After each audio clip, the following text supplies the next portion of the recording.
For just $1 a day, you can help a starving child in Africa get fresh water, have 3 meals a day, and be able to afford to go to school. Why is Africa portrayed in this way? Hey guys, welcome back. All right, so today's video, I'm sure you've guessed it, you've seen the title. I'm going to talk about why Africa is portrayed in the media to have, it's marketed as poverty. Africa is marketed as being poverty, right? Even when we look at, we as individuals know about Africa, and I'm talking about Africa in general because this is definitely not just a Ghana issue, right? It's about Africa as a whole. Why are we in a situation where when you think of Africa, one of the first things that comes to mind is poverty, starving children, the big bellies, and all of that stuff, right? We have to be so careful when it comes to social media and the things that we're fed, because a lot of it is overhyped propaganda, and it's like that for a reason. Let's not get it twisted, right? There is a very strong narrative that Africa is poor, and there is some truth in it, but there's more to it than that. But that's how Africa is portrayed to us, as in it's poor. You know, when we think of other countries, we don't necessarily associate with poverty, but Africa we do. We've seen it in the media. Like, for people that have never even been to Africa, the reason that Africa, or even when they come to Ghana, it seems like, oh my gosh, is this what it is? It's because of how it's been portrayed in the media. We're shown that, you know, there's dirty water. That's where we get our drinking water from. We get it from the ground, you know, it's full of dirt, and so Africa needs to be saved in some way. That is the narrative that we've been fed, but that is not necessarily the truth of the matter. Now, I want to go into some depths here and really get you guys to understand what is being done and why a lot of us have these negative beliefs about Africa, and why we may not even realize that we've been conditioned in some respects, but we have been conditioned to believe that, yeah, Africa is poor. Although some of us, you know, we're kind of waking up now where we feel like, well, you know, Africa does have certain resources, but our thinking doesn't really go beyond that. We don't really believe that Africa as a continent can stand on its own 2 feet. Okay, so I'm going to go into some of the depths, but one of the first things I think we should understand is that when it comes to like sponsorships and aid and stuff like that, right, it's a multi-billion industry. That's the first thing that you have to understand. It's a multi-billion industry, right? Africa is not portrayed like that just because it happened to be the continent that fell into that category. Oh no, it's a whole marketing strategy, and we need to wake up to that fact, right? It's like that on purpose. Do you know how many companies or how many NGOs or how many charities, or however they want to portray themselves, right, actually benefit off the back of Africa through donations, right? Like at the beginning where I said $1 can buy you whatever, right, and help this starving child, right? First of all, let's hit the first thing, right? That $1, that child does not see that $1. I'm not, personally for me, and I'm not saying you should believe what I'm saying, right? But for me personally, I don't like those particular types of programs where you donate, because I feel like, and this is a guess, so don't quote me on it, I feel like probably at least 50% of that $1 is not going to that child. It's going to staff, it's going to the advertising, it's going to all the other things before it gets to that child. So when you feel like you're donating $1, you're not actually donating $1, you're donating a lot less than that, right? And I can't give all the stats here, but I did do some research into it yesterday, right? There have been so many companies or so many businesses or so many charities that have come to Africa in the name of saving Africa. And, you know, they get these campaigns going where they're trying to raise money to help the villages, and they're trying to help the people because, you know, we can't help ourselves. And it turns out that all is not as it seems. It only takes a couple of people to start digging, and then you realize that Africa's been exploited. They're being exploited because these companies are actually, it's a front. It's a front. So what's happening is that They are saying that, oh, they're raising money for this particular fund, and while they will invest some, a lot of the funds are being mismanaged or not given in the way that it has been given. There are actually a couple of cases. Now, sometimes, right, I can't even blame all the West, because sometimes we ourselves, we are also the problem. We are, as Africans, we are sometimes a problem, because sometimes some of these companies actually want to come and help to an extent, right? But then, because of how we as Africans are, corruption, sometimes, right, everybody wants to chop before the money will get to where it gets to. So sometimes these charities come in and want to do something, right, but then they are faced with this wall of corruption where they have to jump certain hurdles. So the money that they're trying to bring can't get all the way because corruption is in the way. And if they don't do this thing, they can never get to the goal of what they're trying to do. So say, for example, that somebody wants to come and set up a hospital. Like, the corruption that happens in the process of being able to establish that hospital means that the $1 million that they came with is not $1 million anymore. It's half or whatever it is. So we have these issues in Africa. So I'm not trying to blame the whole West, but the West definitely, there's definitely some shady tactics going on there when it comes to trying to raise funds for Africa. You know, every time we see one of those ads that is, you know, help a starving child in Africa, it creates this illusion of dependency rather than Africans being able to empower themselves. So it's almost like there's this thing where, you know, we have to be grateful, like somebody's coming to save us. It's almost like the white Jesus savior thing, right? Where it's like, oh my gosh, this person's gonna come and save us because we really need the help. And I'm not saying that 100% we don't need the help, but there is a difference, right? There's a difference between helping someone, you know, that whole thing. I don't know if it was only played in the UK, but, you know, give a man a fish and he'll eat for a day, or give him a net and he'll feed himself forever, right? It's that kind of thing. But it's like we are constantly being fed a fish. It's like, here's a fish. Okay, so you eat for today. But hold on, but what about the rest of the days? Like, what, like, do you know what I'm saying? It's almost like we're always being kept on this dangling string where we're given a little bit to survive for now, but not enough to become completely independent of any type of outside help, right? This is the problem that we have. And because of how the propaganda has been fed to us, we, especially those that have not been exposed to the outside, right, we really believe that we are being saved by these people that are coming in and doing things.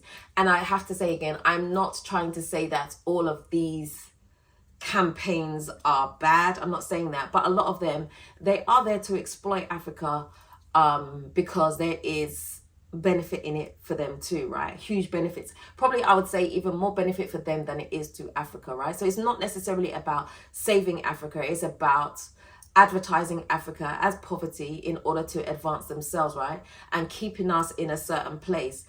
And the mindset of a lot of Africans that are not exposed, right, is that, yeah, these people are coming in to help us. And so that's why we get so happy. You only have to go to the village, right, and let a white person show up and see the happiness, the joy that people have. I remember this one YouTuber saying that, you know, when they go out to do some videos into the village, right, these people will never smile. They will never smile on camera. They don't even want to be filmed sometimes. But let a white person enter, right? Everybody's got smiles. They're happy. They're happy to be filmed. All of that stuff. And it just shows you the difference. It's the mentality, because for them, the white person or this outside person is coming and is going to give them something. They're going to benefit in some way. Whereas a black person can't help you, but a white person can come in and potentially change their situation for them. And that is because of the propaganda. That's because of the things that we've been fed. We have been fed this narrative that we need saving, rather than it being about partnerships, right? Collaboration, because that's what Africa really needs. If we want to talk about fairness, right, it should be that, you know, okay, well, I'm going to bring my charity, my NGO, and we're going to work on collaborative efforts, right? So that we can empower people to be self-sufficient in certain things. That is what Africa needs. That is the route that we should be going, but that's not what we get. We just get okay, well, you know, we're going to help you with this. We'll give you a little bit of money for this, you know, no, IMF, you know, things that, you know, people will come and give us a little bit, but it's like, they're not really giving to you. They're giving with one hand, but you haven't seen the other hand is also taking something at the same time. So it's like we're stuck in this constant mindset where we are never really given opportunity to kind of grow and be independent of who we are. Africa is like a huge continent, and the resources and the things that we have, we should be able to be self-sufficient. But because of this whole poverty narrative that we've all fed into, we are stuck in a position of having no progress. We're not going anywhere. We're literally just kind of chasing our tails. You know, the amount of rubbish that is dumped in Africa in the name of charity, the things like, you only have to go to like the landfills, the used computers that don't even work that arrive here, and it's like Africa's like, thank you, thank you. And to some extent, I'm like, I have to keep saying it.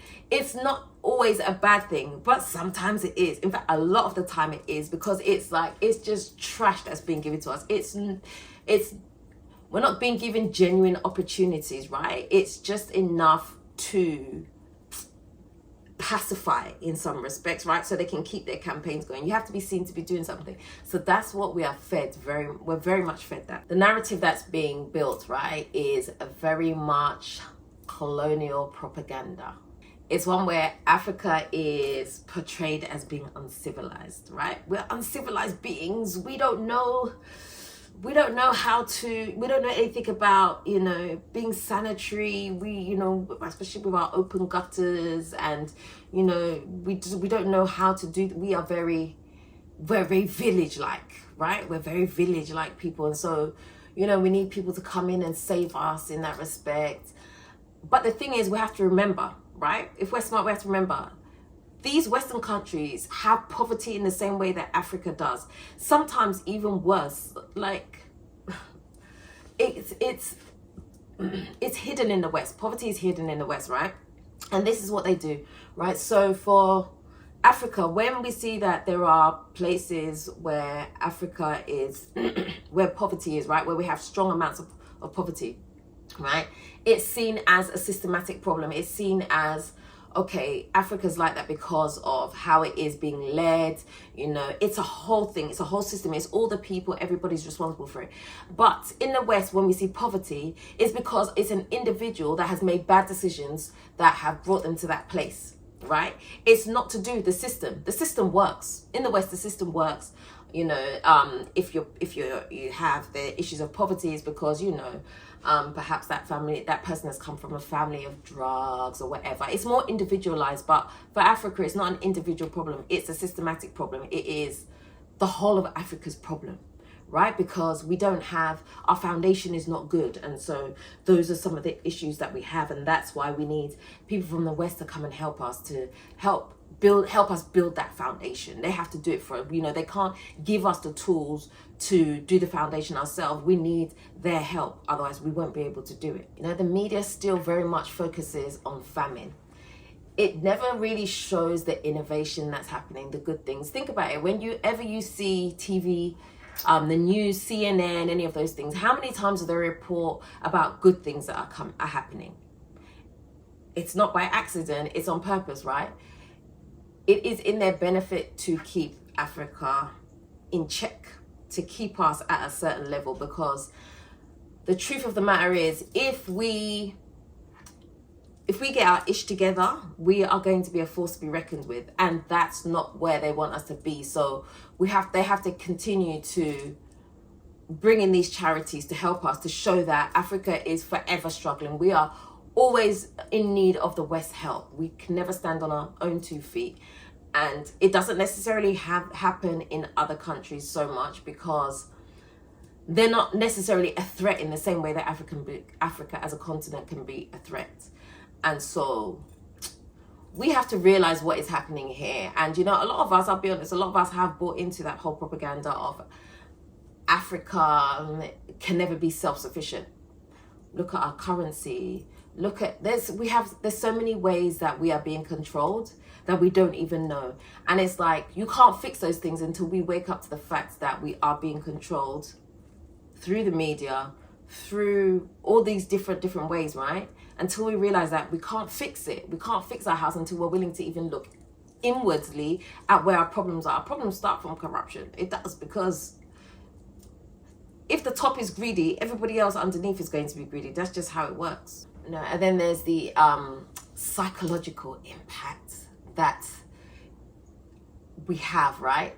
Think about how many Ghanaians that have never left the country. Just ask them, if you had the opportunity to leave the country, would you? Most people, and I'm going to throw out a number that I haven't even researched, but I'm going to say probably 80% at least would say, yeah, they would like to leave the country, because they believe that the West has so much more to offer than what is in Africa. They feel like if they can leave Africa or Ghana, whatever, right, and go to the West, their lives will be so much better. They won't have to deal with poverty. They won't struggle in certain ways. We don't realize what we have in Africa. If we really tap in, if we really focus on certain industries and certain things and get them into check, what we have, we don't see it like that. We just see it as in, when you live in Africa, Ghana, right, you're just in survival mode.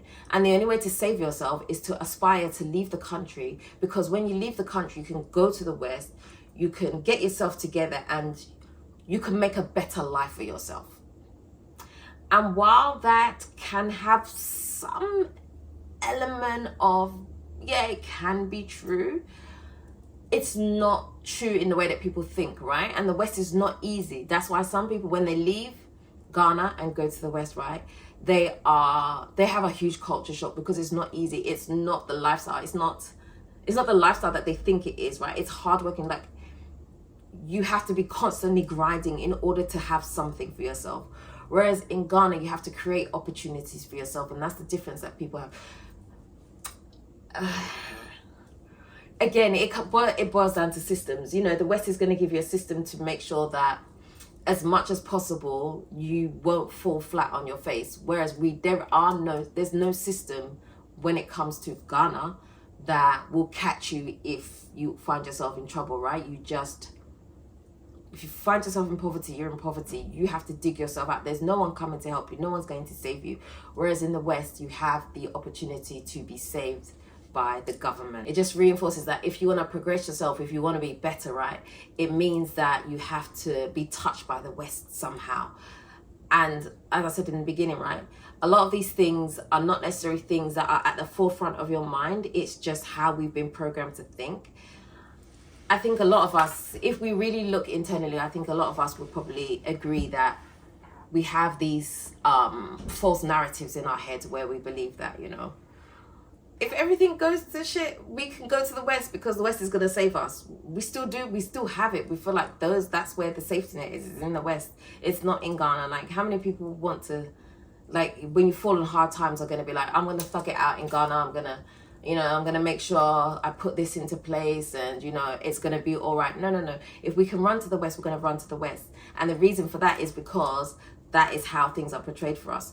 The West is the savior, and we, Africa, are the ones that need savings. And it creates this gratitude mindset, right? If we have these charities coming in to save us, it's like, oh, we're so grateful. Thank you for coming. Thank you for rescuing us. Thank you for giving us clean water, helping us with our electricity problems, helping us with all of this. But we're not seeing it for what it is, because we're so stuck in this whole thing of being grateful. And I'm not saying we shouldn't be grateful to an extent, right? But we're stuck in this mindset of being grateful that we're not seeing it for really what it is. We're not seeing it as it's actually a form of control, right? Because if the West really wants to be fair, right, they will give us the tools that we need rather than giving us the fish, right? They'll give us the tools, they'll give us the net to go and be self-sufficient. It's like, it's like I can't say to my child, okay, right, it's time to leave the house now. Here's a packed lunch. Go out there and do your best, right? Make it last. No. I have to give them some survival skills, right? Okay, here's your first meal, right? But I need to give you some survival skills so that when you go out there and you face certain things, you know how to handle it. I have to equip them. Africa's not being equipped. We're just being given certain things and being told to say thank you. But there's there's no way for us to almost be independent until we realize and make changes within ourselves. You know, at the end of the day, right? Africa doesn't need saving.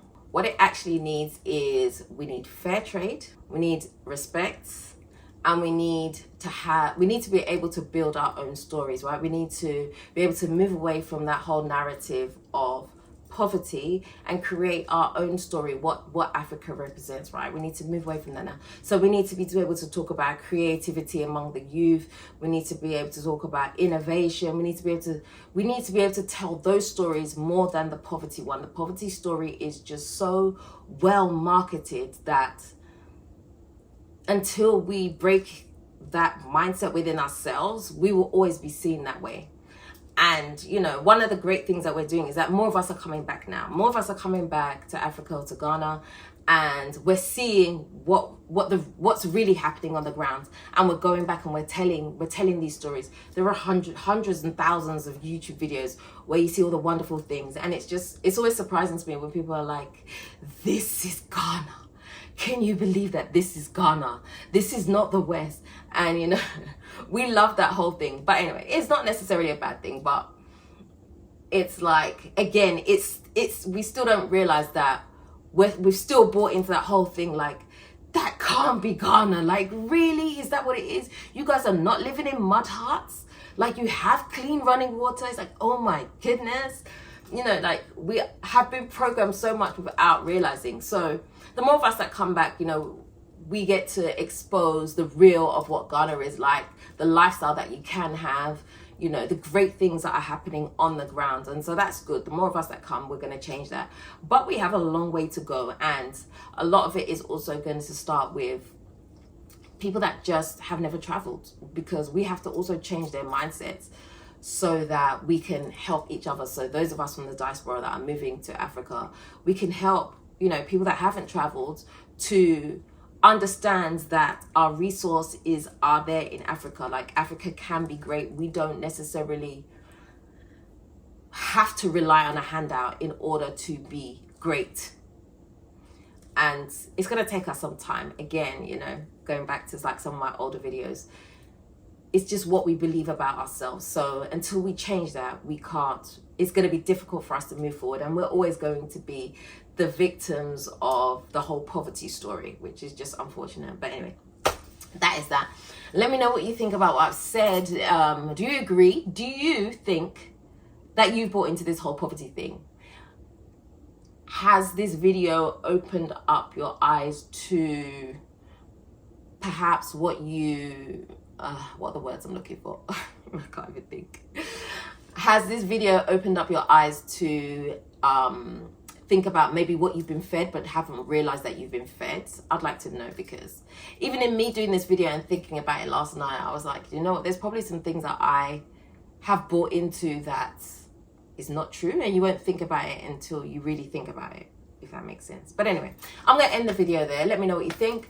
If you'd like to do a one-to-one consultation with me, send me an email to dela@mortodela.com and I'll be happy to do that with you. If you haven't already subscribed to this channel, do me a favor, hit the subscribe button and the notification bell. Don't forget to like, comment and share this video